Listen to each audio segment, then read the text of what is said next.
What's up and welcome back to my channel. It's JVceo.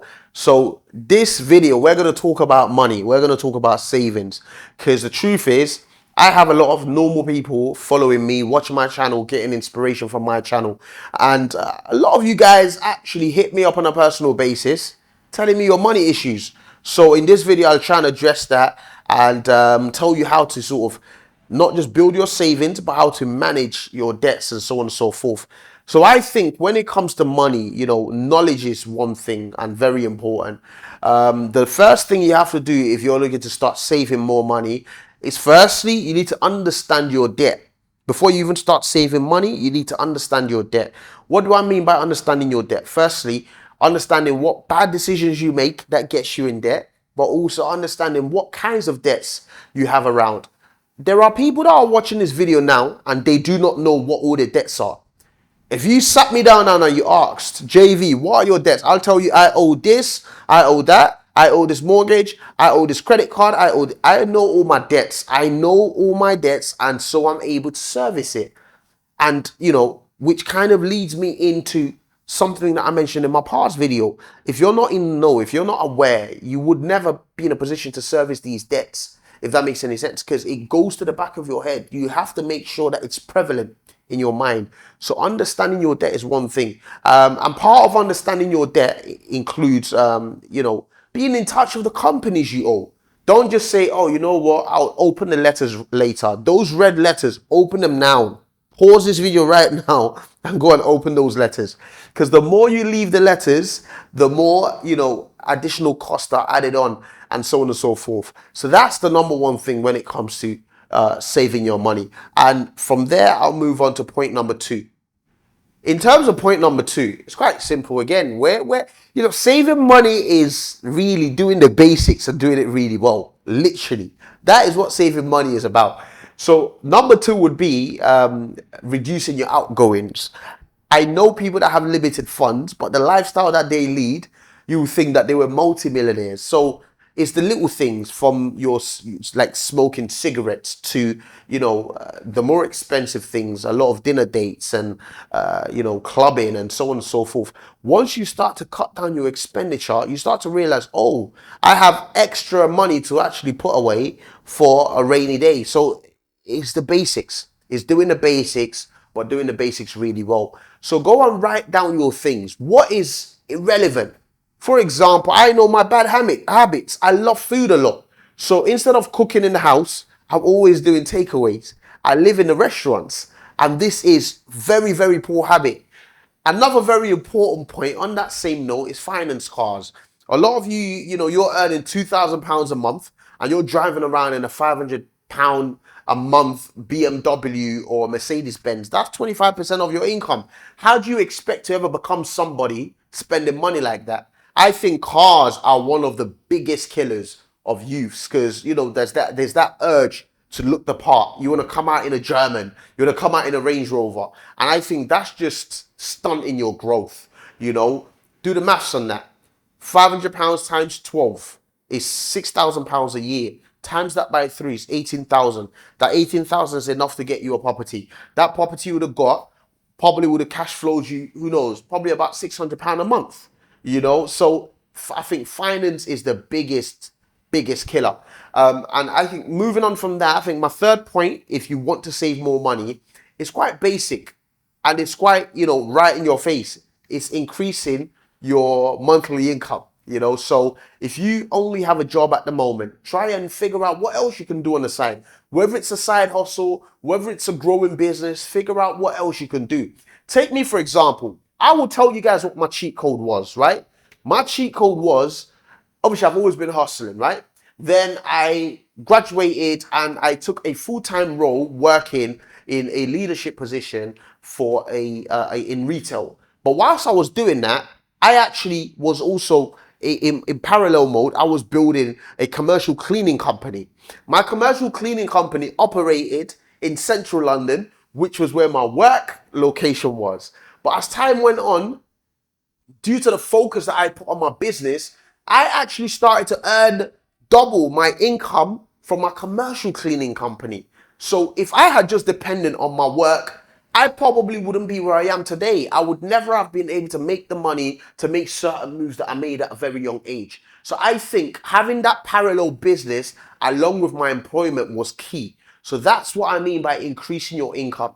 At the end of the day, the truth is, if you're earning £2,000 a month and you've cut your bills, you've understood your debt, you've done everything, and you still have living expenses coming up to 1,900 a month, that leaving you only £100, there is not much you can do in terms of being able to save.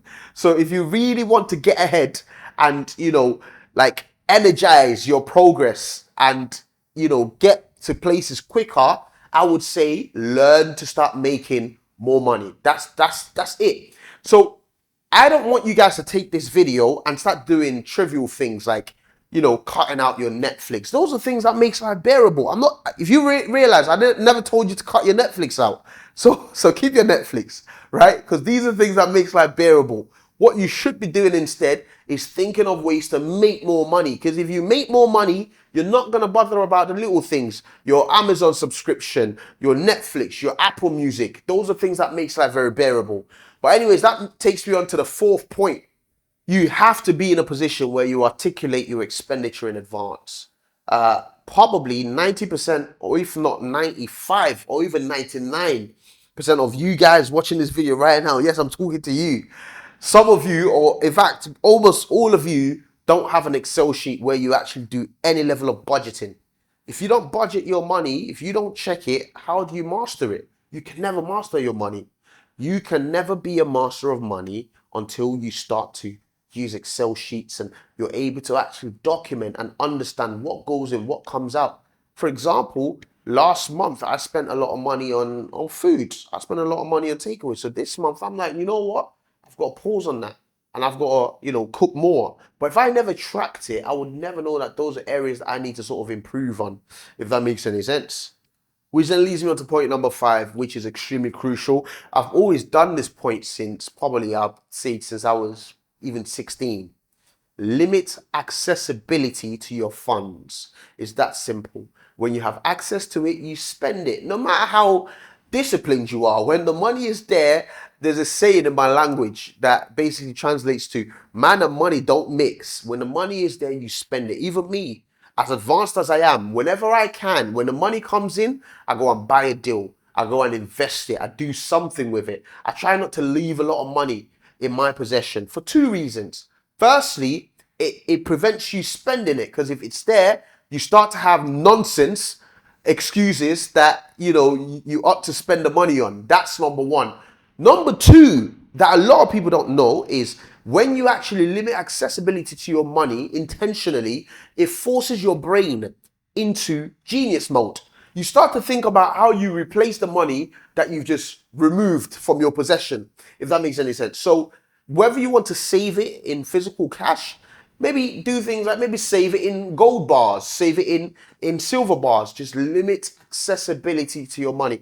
And if you're watching this video from the UK, you would know that, when you leave it in the bank anyways, only about £80,000 is backed up by the bank. So if anything was to happen, if banks were to crash, which is not, it's not unfathomable. If banks were to crash, you've got, let's say, £150,000, they're only replacing half of it for you. So try and save your money in other ways.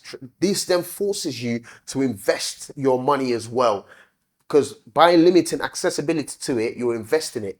An example, I have a ton of money in land, and the truth is, I want a Rolls Royce. That's the truth. I'd love to prance around in a Rolls Royce, but I can't go and get a Rolls Royce right now because a lot of my funds are tied down in properties. So limit accessibility to your funds, and I promise you, you're going to see your savings grow. Like, your investment will grow, your savings will grow, everything will grow. The last point for me, I actually manufactured this. I call it a staggered approach. What does that mean? So a lot of times complacency kills, and I'm one for beating targets. I will set me a target for the year, and by like Q2, I've achieved my target already. And that's where a staggered approach comes into play. So a staggered approach is where you stagger your goals again, if that makes any sense. So you have a target to save 10,000, By the time you're getting to, or you have a target to say 10,000 by December, and now you're in March and you save 10,000. Don't say, oh, I've saved 10,000. Any money that comes in is doings money or is flexing money. No, no, no. Stagger it. Say, okay, since I've hit 10,000, I'm going to stagger it now to 25,000. And then, you know, it gives you something to go towards as well. Because as humans, we are target driven, if that makes any sense. So once you stop having any target to work towards, you start to lose that finesse that you should have. Anyways, I hope this really helps you guys understand, you know, money habits and ability to save money. It's the simple things, but it's being able to do the simple things exceptionally well. Thank you for watching. It's JVceo. Until next time, make sure you like, comment, and subscribe.